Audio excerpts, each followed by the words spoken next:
주의 사랑을 주의 선하심을 주의 은혜를 생각해보라. 하늘보다 더 높으신 아버지의 사랑 크고 놀랍네. 아버지 사랑 크고 놀랍네.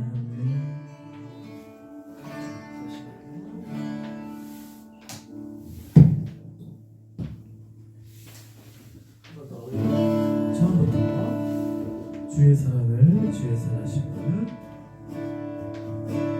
주의 사랑을 주의 선하심을 주의 은혜를 생각해보라. 하늘보다도 더 높으신 아버지의 사랑 크고 놀랍네. 아버지 사랑 크고 놀랍네. 내 어찌 그 사랑 잊으리. 내 어찌 주의 긍휼 잊으리. 내 영혼을 모든 소원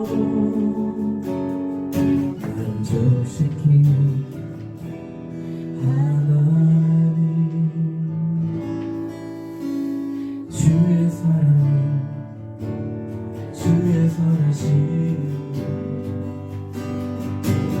주의 은혜를 생각해보라. 하늘보다도 더 높으신 아버지의 사랑 크고 놀랍네. 아버지 사랑 크고 놀랍네. 내 어찌 그 사랑 내 어찌 그 사랑 잊으리. 내 어찌 주의 긍휼 잊으리. 내 영혼의 모든 소원 만족시킨 하나님. 주의 사랑 주의 선하심을 주의 은혜를 생각해보라. 하늘보다도 더 높으신 아버지의 사랑 크고 놀랍네. 아버지 사랑 크고 놀랍네. 나기를 잃고 헤맬 때 그 사랑 날 찾아 내셨네. 내 영혼의 모든 소원 만족시킨 하나님. 주의 사랑을 주의 선하심을 주의 은혜를 생각해보라. 하늘보다도 더 높으신 아버지의 사랑 크고 놀랍네. 아버지 사랑 크고 놀랍네.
요한계시록은 성경은 구약과 신약이 있다고 했었죠. 예.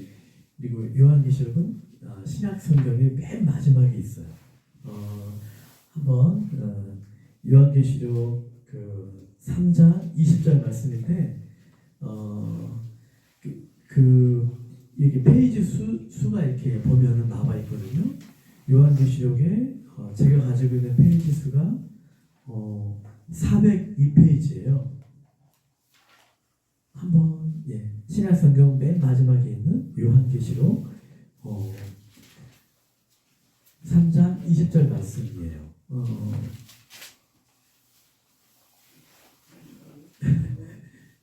자, 거기 어머니는 그 빨간 그거 종이 밑에 바로 보면 20절 적혀 있죠. 예. 자, 우리가 크리스마스 때 맨 마지막에 읽었었던 말씀이에요. 예.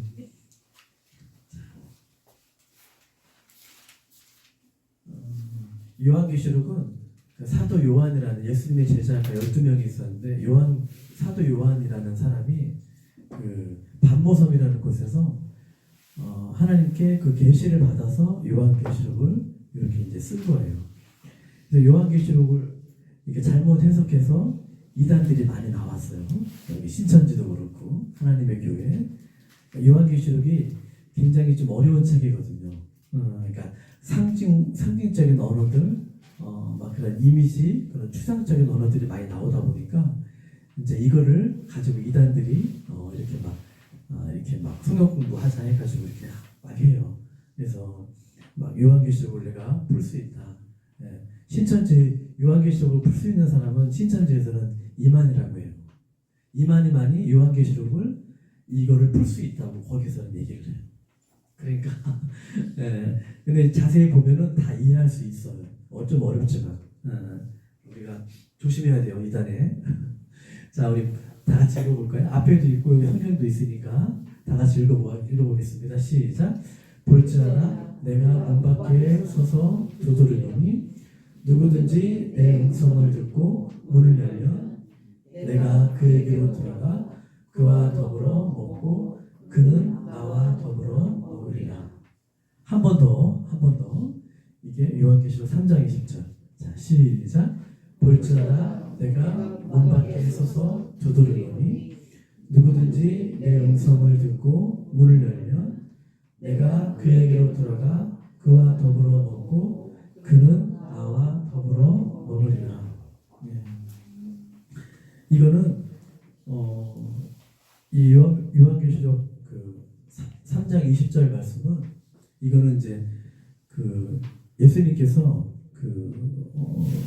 일곱 교회가 있었어요. 뭐 라오디게아 교회, 뭐 사대 교회, 뭐 빌라델피아 교회, 7교회에게 편지를 보낸 내용이에요. 이건 특별히 여기 3장 20절 말씀은 라오디게아 교회라고 하는 그 교회에 편지를 보내는 내용이에요.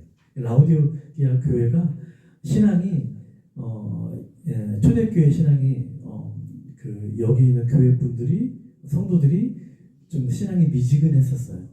그래서 처음 신앙을 미지근한 신앙을 하나님께서 원하지 않고 그 미지근한 신앙을 이렇게 뜨겁게 하라고 하면서 이렇게 예수님께서 너의 마음의 문을 두드린다. 그러니까 다시 한번 그 신앙을 회복하라는 그런 말씀을 교회에게 준 편지의 내용이에요.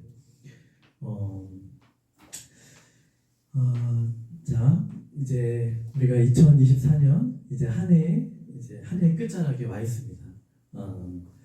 올 한 해 여러분들 힘들고 바쁜 시간들을 여러분 살아오셨죠. 그래서 너무나 수고 많으셨고 고생하셨습니다. 여러분 자신에게 박수를 한번 쳐주세요. 예, 살아오신 거고 여러분에게 있어서 2024년도는 어떠셨는지 모르겠어요. 오늘 제가 아까 얘기했듯이 이제 마지막 예배예요. 주일 예배는 마지막 예배거든요. 그래서 이제 얼마 남지 않았죠. 2024년이. 저희는 올해 이제 5월달에 여기 동구 삼성동으로 오게 됐어요. 그러니까 5월달에 왔으니까 그렇게 막 긴 시간은 아니죠. 좀 짧은 시간이죠. 예. 와서 이제 카페 교회를 1층은 카페, 2층은 교회로 이렇게 사람들이 이제 어떤 사람들은 카페 교회냐고 금방 알아보시는 분도 있고 아니면 이제 좀 이렇게 얘기하면서 혹시 그런 저랑 얘기하다 보면 혹시 목사님이시냐고 막 이렇게 얘기하시는 분도 있었고 그래서 또 어떤 분들은 교회를 싫어하시는 분들은 싫어하시는 분도 있죠. 그래서 저희가 카페 교회인 줄 알고 왔다가 그냥 가시는 사람들도 있었고 차 마시러 왔다가 교회네 하고 교회를 싫어하고 이런 분들은 그냥 가시는 분도 있었어요. 그래서 그동안 많은 분들을 참 만났던 것 같아요. 이런 분들 저런 분들. 뭐 지금은 이제 단골 손님들도 이제 좀 제법 이렇게 있어진 것 같고요. 그래서 이제 무엇보다 정말 감사한 거는 여기 앉아 계신 분을 만났다는 게 저희한테는 정말 큰 감사고 축복인 것 같습니다. 그래서 저희 교회가 이제 예배 공간이 보시다시피 작잖아요. 그렇게 크지 않아요. 작은데 10명 이상이 되면 이제 교회에 정착을 하시면 저희가 이제 더 넓은 공간으로 이전을 해야 되는 그런 상황이 올 수도 있을 것 같거든요. 저는 그런 날이 속히 왔으면 좋겠습니다. 여러분도 그렇게 되기를 좀 될 수 있도록 기도해 주시면 좋을 것 같습니다. 저희가 이제 12월 31일 날에 보통 이제 교회에서 성구영신 예배를 드리거든요. 31일 날 밤 9시에 이렇게 예배를 좀 드리려고 하긴 하는데 이제 상황과 형편이 또 안 되고 또 거리도 멀고 하신 분도 있어서 오늘 그냥 성구영신 예배를 같이 겸해서 드리면 좋겠다 이런 마음이 들어서 이렇게 이제 앞에 보시면 제가 써놨잖아요. 제가 쓴 건 아니지만 이렇게 마지막 주일 예배 겸 그다음에 성구영신 예배 겸 이렇게 이제 밤 9시에 또 오신다는 건 쉽지 않아서 그래서 그냥 겸사겸사 이렇게 드리면 좋겠다는 그런 생각을 하게 돼서 이렇게 이제 예배를 드리게 됐습니다. 성구영신이라는 말은 묵은 해를 보내고 새 해를 맞이한다는 그런 의미예요. 그래서 여러분 잘 알다시피 우리 지나간 시간은 이제 2024년이 얼마 남지 않았죠. 이제 이 시간은 이제 우리에게 다시 돌아오지 않아요. 시간을 붙잡고 싶죠. 젊음을 다시 잡고 싶죠. 다시 붙잡고 싶지만 이제 지나간 시간은 우리에게 다시 돌아오지 않아요. 2024년 이제 12월 오늘 29일이죠. 이제 오늘은 다시 우리에게 돌아오지 않아요. 그렇다고 지나간 시간이 이제 앞으로 이제 우리에게 또 다가올 미래가 있잖아요. 다가올 미래와 전혀 무관한 것은 아니에요. 과거 일을 통해서 우리가 무엇을 배우고 노력하는지에 따라서 우리의 미래는 2025년은 얼마든지 달라질 수가 있어요. 과거의 잘못을 반성하고 자신의 문제를 개선한 사람과 그렇지 않은 사람, 아무런 반성 없이 아무런 내 자신을 돌아보지 않고 아무런 성찰 없이 그렇게 2025년을 맞이하는 사람의 미래는 달라질 거예요. 다른 거예요. 그래서 우리가 어떻게 묵은 해를 보내고 어떻게 새해를 맞이하는 따라서 우리의 인생은 조금씩 달라질 수가 있어요. 그래서 오늘 우리가 드리는 이제 올해의 마지막 예배인데 이 예배를 통해서 저와 여러분들의 미래의 삶이 조금은 더 나아지고 더 개선이 되고 조금 더 진보할 수 있는 그런 예배 그런 시간이 되었으면 좋겠습니다. 자, 내 마음 그리스도라는 오늘 제목은 내 인생의 주인은 누구입니까? 라는 제목인데요. 내 마음 그리스도의 집이라는 이 책이 있어요. 좀 흐린데 내 마음 그리스도라는 이 책이 있는데 약간 좀 책이 그렇게 두껍지 않아요. 이제 그 저자는 로버트 멍어라는 이름이 좀 이상하죠. 멍어라는 그런 분이 미국에 있는 분이 아주 오래전에 쓴 책의 내용이에요. 책의 내용은 다음과 같아요. 이제 이 주인공이 예수님을 영접했어요. 우리가 25일날 영접하는 한 분도 있고 안 하신 분도 있고 예수님을 영접한 이제 주인공이 나와요. 어느 날 주인공이 예수님을 마음에 이제 모시고 이제 살아가기로 결정을 해요.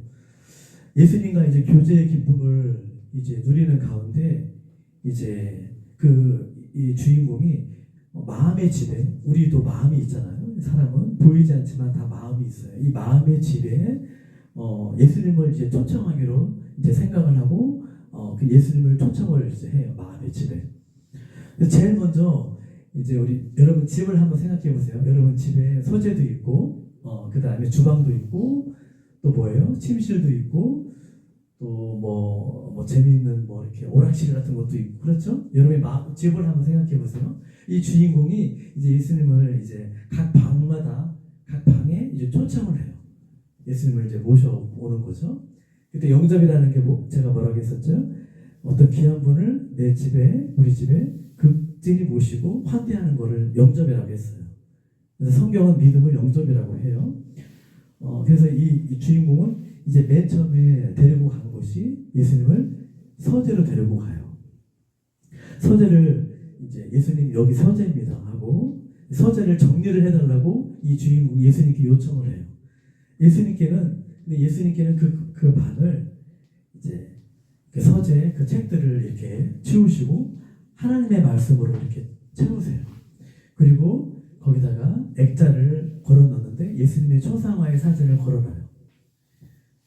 그 다음에 이제 그 주인공이 그 다음에 이제 우리 주방 식욕과 욕구의 방인 주방으로 이 주인공이 예수님을 초대를 해요. 그 다음에 이제 주인공은 이제 자신이 좋아하는 것들이 있잖아요. 여러분들이 좋아하는 것들이 있죠. 우리 다. 이 주인공도 좋아하는 것들이 있어요. 그 주방으로 모셨는데 자기가 좋아하는 게 돈. 여러분 다 돈 좋아하죠? 학위. 그 다음에 인기와 명예. 그 다음에 행운의 음식을 예수님께 대접을 해요. 예수님 이런 게 제 음식이에요 하고 이런 것들을 자기가 좋아하는 것들을 예수님께 대접을 합니다. 그런데 예수님은 그 모든 것을 다 정리를 하세요. 다 정리하고 하나님의 뜻을 행하는 하늘의 양식으로 그 주방을 채워주세요. 그리고 또 작업실, 오락실, 침실 이렇게 등을 예수님께 보여드리면서 하나하나씩 그 방을 이제 보여드립니다. 그리고 각각의 방을 이제 그 주인공은 그 마음의 방에 예수님으로 채워가요. 그리고 마침내 우리 마음의 집 전체를 그 주인공의 그 전체를 예수님께 내 삶을 드리기로 작정을 해요. 그리고 이제 주인공이 이제 그동안 자기가 주인 되어 살아왔던 그 삶을 다 이제 정리를 하고 내 마음을 누구에게 드리냐면 예수님께 드려요. 그리고 명예 이전을 예수님께 해드려요. 그리고 그 이후 주인공은 이전에 경험하지 못했던 예수님께 명예 이전을 해드리고 나니까 이제 주인공은 뭐예요? 그 전에 경험하지 못했던 참된 자유와 행복을 누리게 돼요. 이게 이제 책의 내용이 그래서 거기서 이제 기쁨과 행복을 누리면서 책의 내용은 끝나요. 책의 분량이 좀 작고 금방 읽을 수 있어요. 빠르면 한 20분, 한 30분, 30분 안에 읽을 수 있는 그런 분량이 작은 책이에요. 여러분 한번 시간이 되고 기회가 되면 내 마음 그리스도의 집이라는 책 값도 비싸지 않아요. 한 6-7천 원이면 살 겁니다. 그래서 한번 기회 되실 때 꼭 한번 여러분 사보셨으면 좋겠어요. 굉장히 유명한 책이고 굉장히 많이 팔린 책이에요. 수많은 언어로 번역되기도 한 책이에요. 수많은 나라들에서 번역되기도 한 그런 책이니까 여러분 꼭 한번 사서 읽어보시길 추천합니다.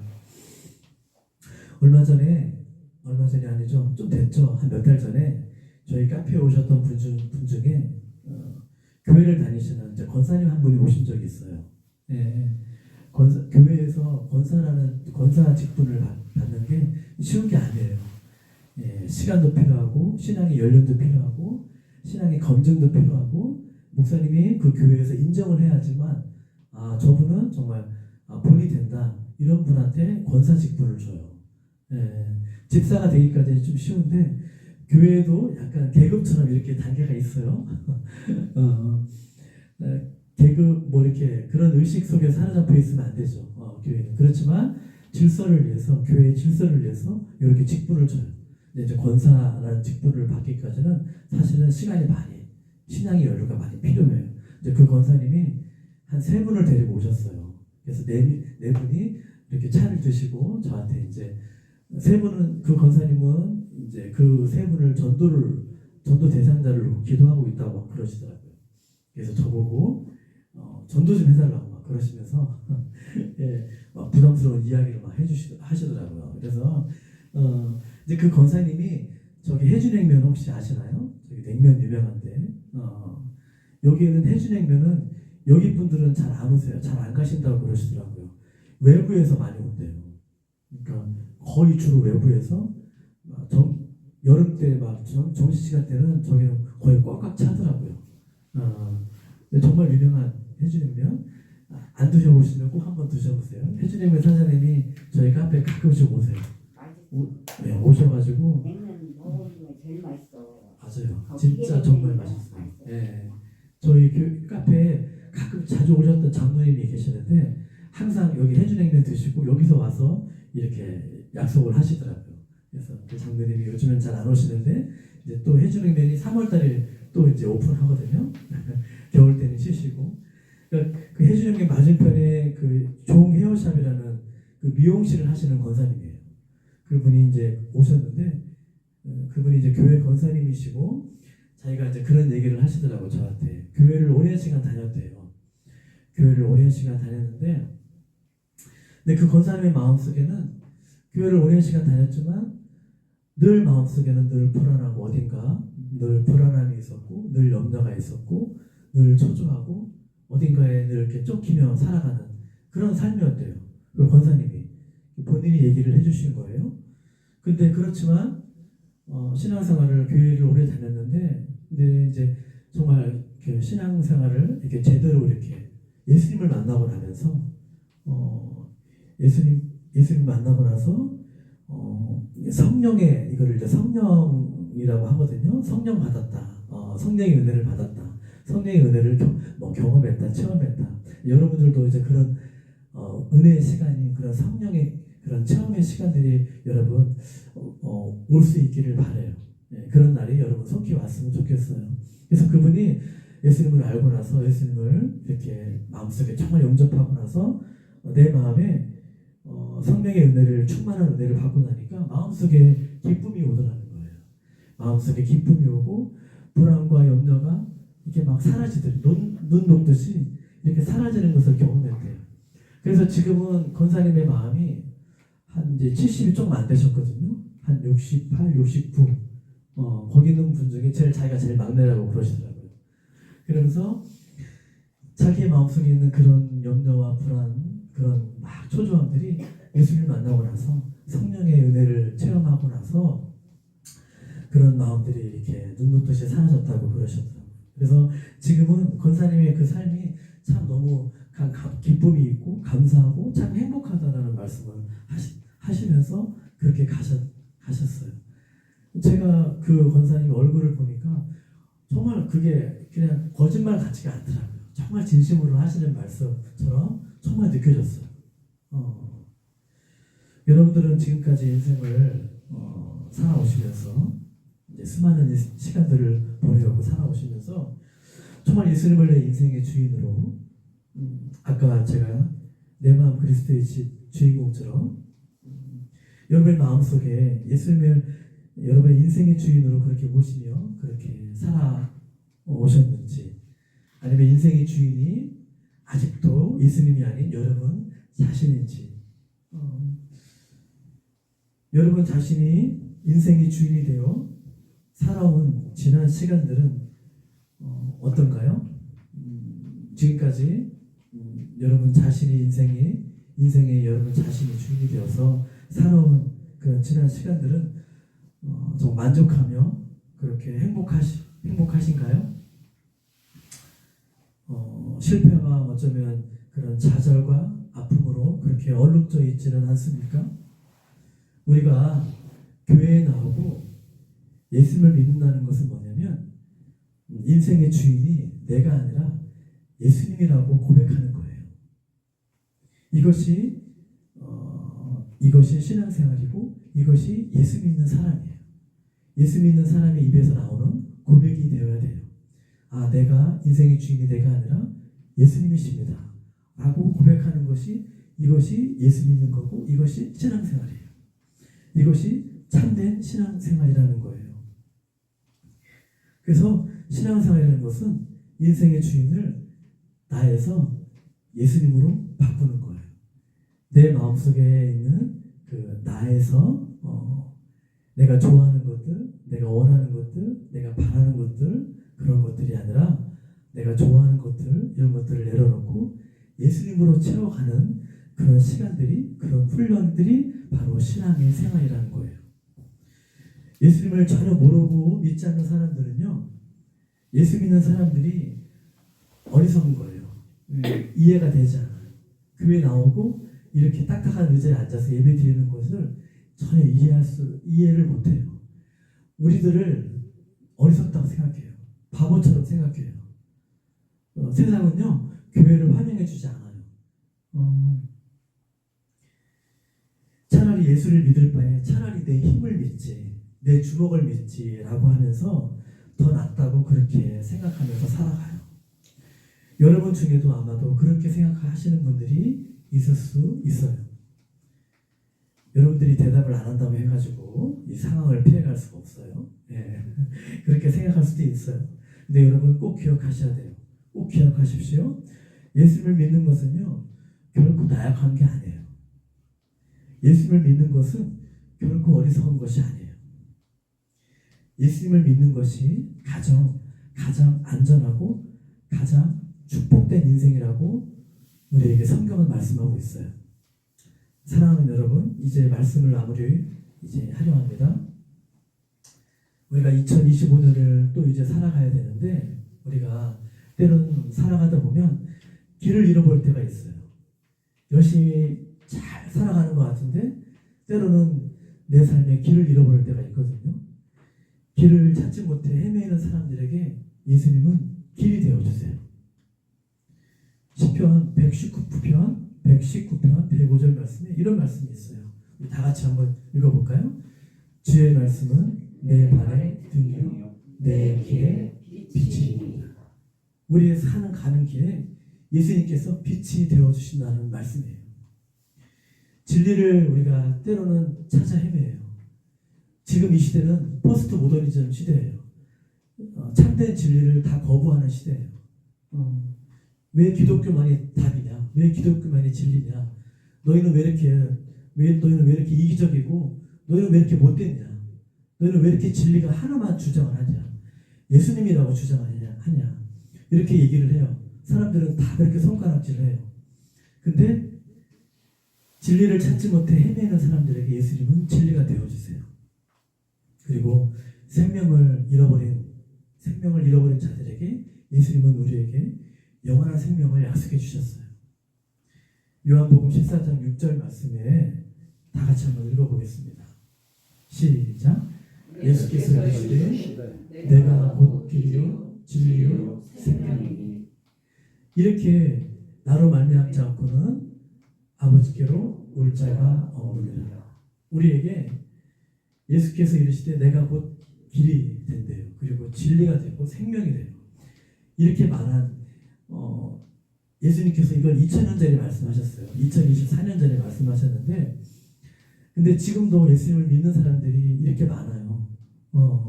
전 세계적으로 기독교 인구가 제가 그때 말씀드렸죠. 70억이 넘어요. 70억이 좀 넘는데 전 세계적으로 예수 믿는 사람들이 기독교인이 10명이라고 치면 100명이라고 치면 한 3명에서 4명이에요. 100명이면 30명에서 40명이에요. 이것이 전 세계 기독교인의 인구예요. 통계적으로 나와 있어요. 적은 숫자가 아니죠. 근데 이거를 예수님께서 2024년 전에 말씀해 주신 거예요. 내가 곧 길이요 진리요 생명이다. 딱 두 가지예요. 이것이 진짜든지 이것이 거짓말이든지. 근데 예수를 믿는 사람들이 아직도 이걸 믿고 있어요. 내가 곧 길이요 진리요 생명이니. 근데 이게 거짓말이라면 예수라는 그런 사람은 2000년 동안 사기를 친 거예요. 근데 아직도 많은 사람들이 이거를 믿고 있어요. 내가 곧 길이요 진리요 생명이니. 두 가지예요, 여러분. 이 말이 진짜든지 가짜든지. 근데 예수를 믿는 사람들은 이 말이 진짜라고 믿는 거예요. 그런 사람들이 지금도 아직도 많이 있어요. 사랑하는 여러분, 우리가 2025년 새로운 한 해가 이제 우리 앞에 다가오고 있어요. 2025년을 이제 살아가실 때 우리가 또 힘겹게 바쁘게 또 살아갈 텐데, 여러분의 인생의 운전대를 이제는 예수님께 한번 맡겨 보시지 않겠습니까? 예수님께 여러분의 인생의 운전대를 한번 맡겨드릴 때 예수님은 우리의 삶을 아름답게 채워가실 거예요. 그리고 저와 여러분들의 삶을 푸른 초장과 실만한 물가로 인도하실 거라 그렇게 믿습니다. 그래서 예수님께서 주시는 두 가지의 선물이 뭐라고 했었죠? 평안. 어지러운 세상 가운데 평안을 주신다고 말씀해 주셨고, 그리고 영생, 영원한 생명, 영생을 받아 누리는, 평안과 영생을 받아 누릴 수 있는 그런 저와 여러분들이 복된 인생이 되시기를 간절히 소원합니다.